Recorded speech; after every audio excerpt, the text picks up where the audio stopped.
tous, on se retrouve aujourd'hui pour une nouvelle vidéo qui sera un update lecture un petit peu plus petit que mes précédents updates lecture. Vacances oblige, on est parti une semaine aussi avec un temps magnifique et du coup j'ai beaucoup moins lu. Et donc aujourd'hui je vais vous présenter deux nouvelles et deux romans, on y va. On commence avec une petite nouvelle qui est sortie lors de la Saint-Valentin, qui est Ice Chronicle de Battista Tarantini. Battista nous a fait un joli cadeau pour cette Saint-Valentin et nous a offert un petit préquel, une petite nouvelle de quelques chapitres autour de la saga Above All. C'est une saga, si vous ne le savez pas, autour des pilotes de l'armée de l'air, autour d'un Andreas von Allen et d'une Miss Météo, tous les deux très pétillants, un duo de choc.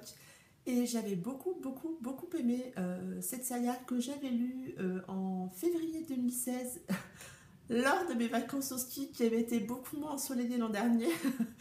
Et du coup je me suis fait un plaisir de retrouver un tout petit peu cet univers avec cette nouvelle. Attention, c'est un préquel certes, mais je vous conseille fortement de ne pas le lire si vous n'avez pas lu la saga. Ça amène quand même certains éléments qu'on découvre autour de la saga et c'est un petit peu dommage. Ce préquel est donc autour de Andreas von Allen, le capitaine et héros masculin de cette saga, surnommé Ice, et qui m'avait déjà littéralement fait craquer. Ici, on le retrouve sur quelques chapitres à différents périodes de sa vie. On a un chapitre où il a 4 ans, où il est petit garçon et où on le voit avec ses parents. On a un chapitre à 18 ans et donc sur sa jeunesse, un chapitre autour de la rencontre avec sa femme et le dernier chapitre qui est autour de la rencontre avec Alexis Snow, Miss Météo, donc le personnage féminin principal de la saga Above All. Comme je vous le disais, j'ai beaucoup aimé ce préquel. J'ai adoré me replonger dans cette saga. Limite, ça m'a presque donné envie de la relire. J'ai vraiment beaucoup aimé cette trilogie que Battista Tarantini avait écrite. Je sais qu'elle va être rééditée chez un nouvel éditeur. Les couvertures vont changer et tout ça. N'hésitez pas si vous ne l'avez jamais lu, c'est vraiment des personnages détonnants. Miss Météo a un caractère, elle est pétillante, elle est délirante et c'était vraiment très bien. Donc j'ai adoré me replonger dans cet univers. Bravo à Battista Tarantini pour cette magnifique couverture. Elle représente Andreas von Allen tel que je me l'imaginais. Je trouve la couverture magnifique, vraiment très réussi. On continue avec une seconde nouvelle sortie aussi le jour de la Saint-Valentin, qui est le tome 2, les lettres de la Saint-Valentin de Amélie, Marie-Rage et Thalie. Il y a quelques semaines, mois, elles avaient fait un sondage via leur page Facebook, pour savoir quelle lettre de duo on aimerait voir. J'avais voté avec les duos que je connaissais au moment où j'avais répondu au sondage. Depuis, j'en ai lu d'autres. Et du coup, pour la Saint-Valentin, on a eu une douzaine de lettres qui sont sorties avec quelques bonus. Et quel plaisir! Bien évidemment, j'ai zappé quelques lettres, on va dire peut-être un petit tiers, un bon tiers, du fait que je n'ai pas lu tous les romans d'Amélie et Marie-Rage. Et je ne voulais pas me spoiler, mais on retrouve beaucoup de blood. Et j'ai adoré lire la lettre que Liam écrit à Gina. Et voilà, que dire, il est fou d'elle et cette lettre, elle est magnifique. Euh, on retrouve une lettre écrite par Red à Tempérance. Il faut avoir lu, après avoir lu les 2 tomes, Criminal Red et Criminal Dark, dont je vous parle justement juste après. Et donc je l'ai lu après avoir lu Criminal Dark. Pareil, enfin c'est une lettre, voilà, c'est une lettre vraiment vraiment magnifique et j'ai adoré voir ce que Red pouvait déclarer à Tempérance. On retrouve Wade et Nikki du roman Hors-jeu, Wade et Nikki qui sont... J'avais adoré cette romance MM et j'ai adoré lire leurs 2 lettres. Pareil, à ne pas lire avant le roman, mais en tout cas, de toute manière, les filles le spécifient à chaque fois pour être sûr de ne pas vous spoiler, ça serait dommage. Mais si vous avez lu Hors-jeu, lisez ces 2 lettres, elles sont vraiment superbes. Et en bonus, je crois qu'on a 2 ou 3 lettres en bonus, dont une, je pense, qui m'a sans doute le plus marqué dans toutes ces lettres. C'est la lettre de Travis à Mac, donc les 2 personnages du roman Road. Pareil, à ne pas lire avant d'avoir lu Road. Mais mon Dieu, c'est Ali qui a écrit cette lettre et mon Dieu, quelle lettre. J'ai pleuré en lisant cette lettre et j'ai trouvé ça bourré d'émotions et voilà, c'est une belle lettre suite au roman. Je peux pas vous en dire plus parce que j'ai pas envie de vous spoiler ni Rod ni la lettre. Mais Tali m'a vraiment donné les larmes aux yeux avec cette lettre. Elle a su me remuer mon petit ventre et toutes les émotions que je pouvais ressentir.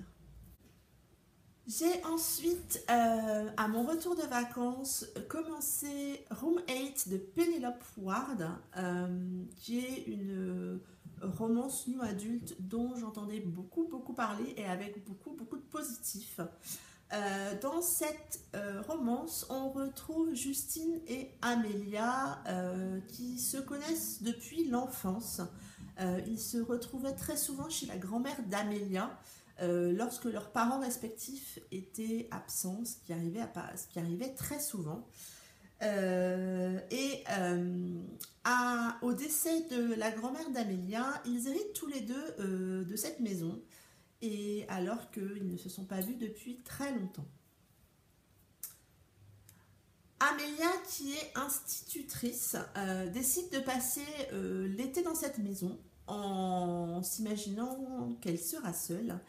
Et au bout de quelques jours, elle voit arriver Justine et sa petite amie. On sent tout de suite que entre Amelia et Justine, ça va plus. Ils étaient amis. Il y a eu quelque chose qui est arrivé et depuis, limite, on en est à ils se détestent. Justine est méchant avec Amelia, il est agressif, on sent qu'il se protège, qu'il a souffert, on ne sait pas pourquoi et on a vraiment le sentiment qu'il ne supporte plus Amelia. Et Amelia, elle décide face à toute cette agressivité de... comment dire, de la jouer gentille en se disant que si elle ne rentre pas dans l'art de Justine, il va peut-être se calmer. Je vais m'arrêter là pour le résumé. Je savais pas trop à quoi m'attendre en commençant ce roman. J'avais un petit peu peur du triangle amoureux puisque quand j'ai vu arriver Justine avec sa petite amie, je me suis dit oh là là, encore un schéma triangle amoureux. C'est pas du tout le cas. Et quel roman, quelle belle histoire. C'est beau, c'est bourré d'émotions, de tendresse, de respect. Il y a énormément de respect dans cette histoire. Ça m'a vraiment plu. La façon dont Penelope Ward fait évoluer les personnages et leurs relations. Et vraiment, c'est vraiment... une très belle histoire, plein de respect. toute l'histoire est tournée autour du point de vue d'Amélia, on n'a jamais le point de vue de Justine, c'est peut-être pour moi un petit peu le bémol de cette histoire, et encore, franchement, c'est pas un gros bémol. Et le livre se découpe, on va dire, plutôt en deux parties, où vous avez une première partie où justement ils se re-rencontrent après des années de séparation, ils se chamaillent, disputent, et avec beaucoup de flashbacks sur leur passé qui nous amènent à comprendre ce qui s'est passé. Et une seconde partie qui est plutôt autour du futur et de la construction de l'histoire. Construction, on va dire, du futur, avec beaucoup d'émotions toujours. J'ai trouvé l'histoire vraiment sincère, vraiment crédible également, parce que ils se connaissent depuis des années, mais ça prend son temps. C'est vraiment, oui, très sincère et très crédible. Un second petit bémol malgré tout, donc le premier c'est le fait qu'on n'ait pas trop, on va dire, le point de vue de Justine. Personnellement, ça m'a un petit peu manqué, mais c'est pas forcément le plus gros des deux bémols. Le second bémol, c'est qu'il y a des passages qui vont extrêmement vite, qui sont pas développés pour moi, peut-être un poil suffisamment, et du coup on a l'impression, oui ça fait, du coup l'histoire avance vite, mais on loupe peut-être quelques petites bricoles. Je pense que l'auteur n'aurait pas pu, ou alors il aurait fallu qu'elle fasse 2 tomes, et ça aurait peut-être été trop long ou peut-être trop détaillé. Malgré tout, ça mène une dynamique dans l'histoire, une dynamique dans le roman, et du coup, ça n'est pas non plus extrêmement gênant. Donc voilà pour Room 8 de Penelope Ward, que j'ai beaucoup, beaucoup aimé. J'ai ensuite enchaîné avec Criminals Dark, la suite de Criminals Red de Amélie. Un tome 2 que j'attendais beaucoup. J'avais beaucoup aimé le tome 1 qui mêlait justement romance et intrigue policière. Et du coup, j'avais vraiment hâte de retrouver notre duo de choc. Red et Tempérance sont toujours agents du FBI, mais ils ne sont plus à la crime. Ils ont déménagé à Washington et ils sont maintenant dans un service antiterroriste. Ça fait 2 ans qu'ils sont ensemble, mais c'est une relation secrète. Leurs collègues ne sont pas au courant, leurs familles ne sont pas au courant. Seul le frère aîné de Tempérance est au courant, parce qu'il y a un moment où il a bien fallu, on va dire, construire quelques briques pour que leur non-relation tienne le coup, comme par exemple le fait que pour leurs collègues et leurs patrons, Tempérance vit en colocation avec son frère, donc il fallait bien quand même qu'ils soient un petit peu au courant. Ils travaillent toujours ensemble, bien évidemment, puisque leur relation n'a pas été révélée. Et bien, ils font toujours équipe également au travail. Et ils vont être bien occupés. En effet, une explosion a lieu dans un aquarium en Géorgie. Heureusement, il n'y a pas de blessés humains. Par contre, évidemment, tous les poissons de cet énorme aquarium meurent. Enfin, on a donc des pertes animales. Et très rapidement, Red va se rendre compte que certains indices lui parlent et lui ramènent certains souvenirs, mais il ne dit rien. Il ne dit rien à Tempérance, il ne dit rien à son patron, et du coup, on sent un petit peu qu'il est en retrait. Tout ça, bien évidemment, ça amène des tensions entre Red et Tempérance. Tempérance, qui a toujours un caractère très entier, elle est pétillante, mais elle est aussi bien affirmée, elle ne se laisse pas faire. Et du coup, oui, forcément, ça amène des tensions entre eux, d'autant plus qu'un soir, quand Red rentre à la maison et que Tempérance devait être à la maison puisqu'elle avait été malade, il découvre qu'elle n'est plus là, qu'elle est partie, et ça amène un petit peu de tension supplémentaire. Il apprend rapidement qu'elle est partie chez ses parents, il la rejoint, et là, il va apprendre une nouvelle qui va le bouleverser, qui vont les bouleverser. Et je m'arrête là pour le résumer. Qu'est-ce que j'ai aimé ce tome 2 ? D'une part, il y a toujours autant d'actions.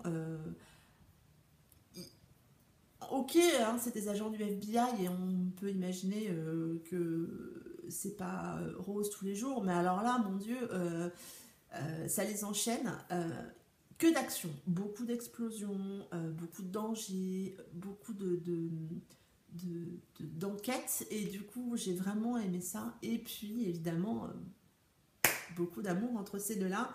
L'amour bien costaud, parce que malgré tout, ils ont un caractère bien affirmé. Il était déjà là au tome 1, on va dire qu'au tome 2, il est toujours et encore là. Mais quel plaisir de les retrouver. C'est toujours aussi bien dosé pour moi, ça l'était déjà lors du tome 1. Dans ce tome 2, on a toujours un excellent dosage entre enquête policière, ou en tout cas enquête antiterroriste, et la romance. On sent toujours les nombreuses recherches que Amélie fait quand elle écrit. Moi j'avais été vraiment agréablement surprise par toutes ces recherches qu'elle avait mis en annexe autour de l'arrêtemancien dans le tome 1. Et là on sent aussi que le sujet il a été vraiment travaillé, et du coup ça amène beaucoup plus de crédibilité à l'histoire, et moi ça le fait. J'ai dans ce tome 2 littéralement craqué pour Red, qui est bourru, certes, mais qui est extrêmement protecteur avec tempérance. Il n'a pas un caractère facile, le gars, mais je pense qu'il fait partie de cette trempe de mecs que quand on aime et on y va à fond. Et moi, ça m'a littéralement fait craquer. J'ai vraiment beaucoup aimé ce tome 2. Je les ai laissés partir tous les deux un petit peu avec tristesse, parce que je pense que c'est la fin de cette saga, et mais quel bonheur, quel plaisir. Et si vous avez envie de trouver un roman qui mêle romance et enquête policière, Criminals Red et Criminals Dark sont faits pour vous. C'en est tout pour mes lectures passées. J'ai commencé le tome 1 Close-Up de Jane Devroux. J'en suis à peu près au premier quart. Je l'ai commencé hier. Donc je vous en ferai part. En tout cas, je vous ferai part de mon avis lors de mon prochain update lecture. Pardon. N'hésitez pas à commenter si vous avez lu certains des romans dont je vous ai parlé, ou si certains avis vous ont donné. J'adore partager avec vous via les commentaires, et je vous dis à très bientôt pour une prochaine vidéo. En attendant, je vous souhaite de belles lectures. Bye bye.